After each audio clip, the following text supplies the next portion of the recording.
Man, well, I was bullied like most people, I didn't know how to fight. I was scared. And I was like, I need to learn how to fight. And I joined a martial arts school, and I just got obsessed with it. It's a crazy story. I would already been taking karate a little bit, but it was too far from my house. It was hard to get there. My parents didn't want to drive me. And this place was right off the tee. So I was at Fenway Park with a buddy of mine, went to see a baseball game, and then I was like 14 or 15. And when we were walking home from the baseball game, there was so many people waiting in line for the tee. You know how it is after the game. Yeah. So we decided to just fucking walk upstairs and see what this Taekwondo school was all about. And as I was walking up the stairs, I was hearing this sound, and it was like whoomp, ka-chink. Like it was whoomp, ka-chink. And what it was this guy kicking this heavy bag, and the bag was flying, and the ka-chink was the chains that was holding the bag. And I got up there at the top of the stairs and watched this guy, John Lee, who was the national champion, who was training for the World Cup. So he's at his peak of training. And he was doing a spinning back kick over and over again into this heavy bag. And I remember watching it, and I could not believe what he could do. I couldn't believe the power that this guy could generate in that kick. And he became like a mentor to me. And this guy who was like this wild street guy from Chelsea, Massachusetts, who was this elite Taekwondo fighter, like he wasn't like, like bow, like he was like, hey, what's up, man? What the fuck you doing, man? He was a funny dude. He would like eat food right before he fought. Fuck these people, man. I'm gonna fuck these dudes up. He was a street guy who was really good at martial arts. I mean, he bowed and said yes, sir, to everybody and all that stuff.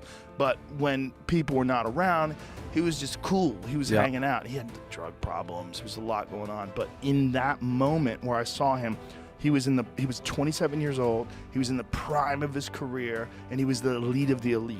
And that's how you got hooked. I got hooked behind the sink. I went there the next day. I signed up, and I was there every fucking day, every day. Yeah, I became obsessed. Interesting. So I didn't want to do anything that fucked me up. And my friend Jimmy, his cousin, was selling coke.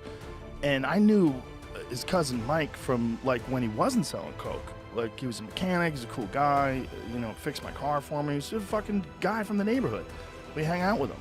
And then him and his girl got into coke bad. He was selling coke, and then he was just emaciated. He looked like he got bit by a vampire. And they would hide they had an attic apartment. They would just go in that attic apartment and do coke every day. And I was like, fuck coke.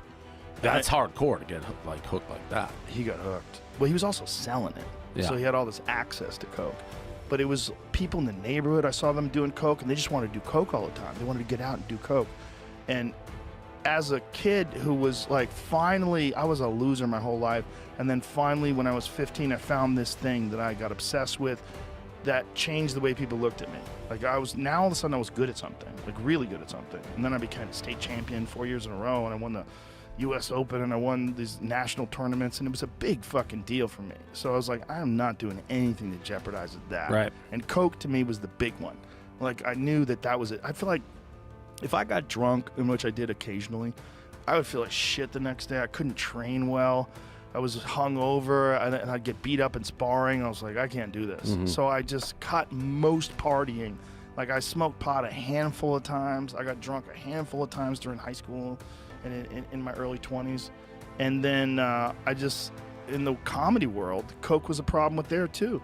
I saw when I used to work at Nick's Comedy Stop in Boston. Yeah, sure. And they offered to pay me in coke or money. Like when you work there for a weekend, like you want to get paid in coke or you want to get paid in money? And even trade, like same amount of coke, the dollar some guys value? went half-half, yeah.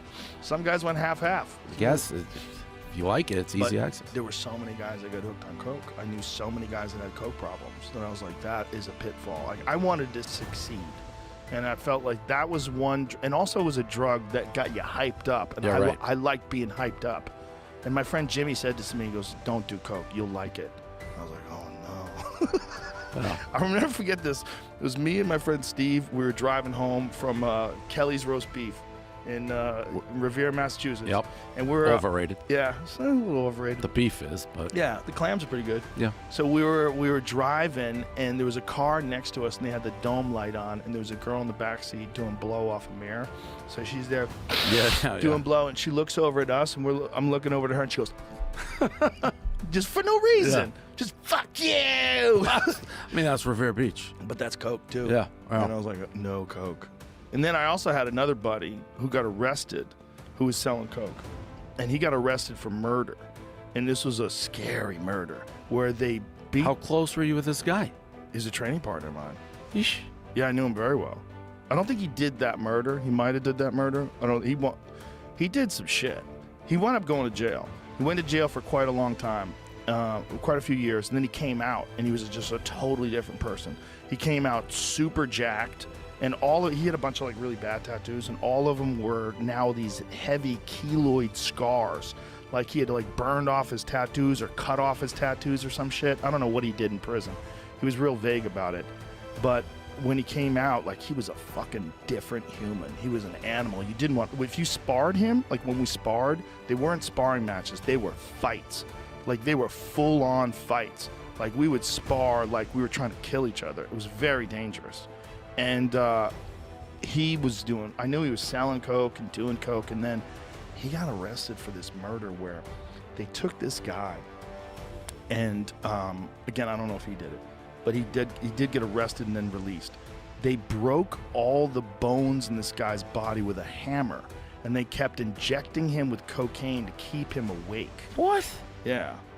And then they cut his hands off, and they cut his head off, and then they left his body somewhere. And I think the idea of cutting his hands off was to hide his fingerprints.